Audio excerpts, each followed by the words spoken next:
Laut butuh 450 tahun untuk mengurai sebuah botol plastik. Ibaratnya saat pertama kali Belanda datang ke Indonesia dan meminum kopi dari botol plastik, botol itu masih ada dan masih butuh 20 tahun lagi agar benar-benar terurai. Limbah plastik sudah menjadi masalah klasik di setiap belahan dunia. Di Indonesia sendiri, limbah plastik sudah sebanyak 7,8 juta ton per tahun atau sekitar 105 ton dalam sehari. Yang jika dihitung beratnya sama dengan 15.000 ekor gajah. Banyak banget ya. Tentunya sampah ini juga akan menimbulkan banyak dampak negatif.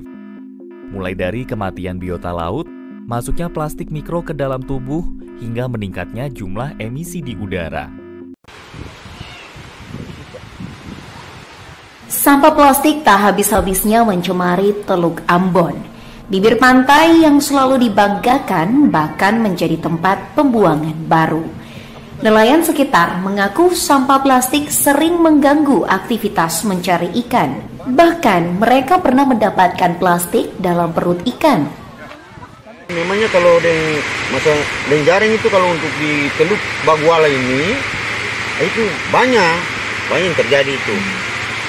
Itu sampah-sampah maupun bilang itu plastik, kayu maupun gabak itu semua kenal, apalagi waktu musim timbul semacam begini, waduh, itu kalau sampai sampah kena jaring itu, bisa perangkat jaring lagi itu, maupun juga bodi tuna, kadang-kala itu kalau ada yang mengair juga, dalam perut ikan juga ada plastik.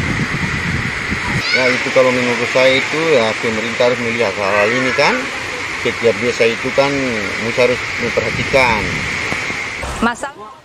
Kegiatan edukasi dengan melibatkan warga yang bermukim di pesisir pantai terus dilakukan untuk memberi pemahaman untuk selalu peduli terhadap kebersihan laut dan ekosistem di Teluk Ambon. Sesuai data akademisi peneliti pencemaran laut dan pesisir Fakultas Perikanan dan Kelautan Universitas Patimura Ambon, masalah sampah plastik di Teluk Ambon merupakan jenis sampah yang paling tertinggi mencemari Teluk Ambon. Masalah kita di perairan Teluk Ambon itu sebenarnya karena sampah plastiknya merupakan jenis yang paling tinggi menurut hasil penelitian kami. Dengan demikian plastik dia akan memakan waktu yang cukup panjang untuk terurai dan bahkan ketika dia menjadi mikroplastik dalam bentuk kecil pecahan oleh karena ombak, ada sinar matahari, maka dalam bentuk kecil ikan akan mengkonsumsi dan ketika ikan mengkonsumsi bukan mustahil akan ada di dalam tubuh kita yang mengkonsumsi biota-biota laut itu sendiri.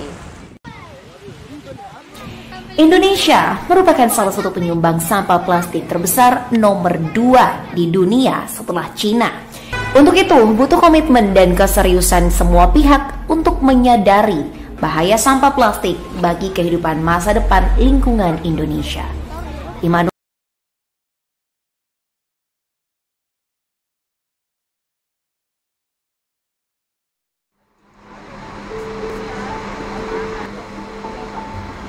Kemanakah Anda membuang barang elektronik rusak atau yang sudah tidak digunakan lagi?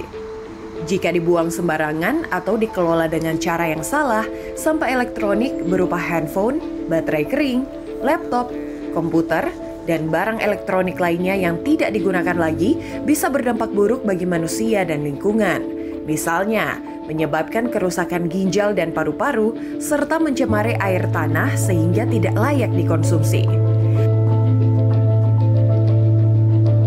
Hal ini karena pada sampah elektronik terdapat bahan beracun berbahaya seperti timbal, merkuri, kromium, dan kadmium. Akan tetapi pada sampah elektronik juga terdapat kandungan logam berharga seperti emas, perak, tembaga, dan lainnya, sehingga sampah elektronik juga memiliki dampak positif bagi ekonomi dan sosial. Sehingga memang karena jumlah penduduk yang banyak, sehingga potensi limbah elektroniknya pun jadi sangat-sangat meningkat.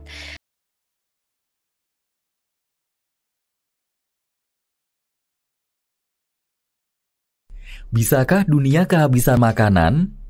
Makanan merupakan kebutuhan dasar manusia dan karena itulah orang rela melakukan apapun agar bisa makan. Tapi andai kata dunia kehabisan makanan, apa yang terjadi ya? Mungkin kemiskinan yang semakin parah, kelaparan, hingga kematian. Sayangnya, saat ini beberapa negara terancam krisis pangan karena sejumlah faktor. Hal ini pula yang membuat PBB menyatakan angka kelaparan akan semakin meningkat. Namun di sisi lain, ternyata masih banyak loh masyarakat yang membuang-buang makanan, salah satunya penduduk Indonesia. Tapi, lebih miris lagi kalau kamu melihat fakta ini. Kamu nggak salah baca. Ketika dunia sedang krisis makanan, Indonesia malah buang-buang makanan.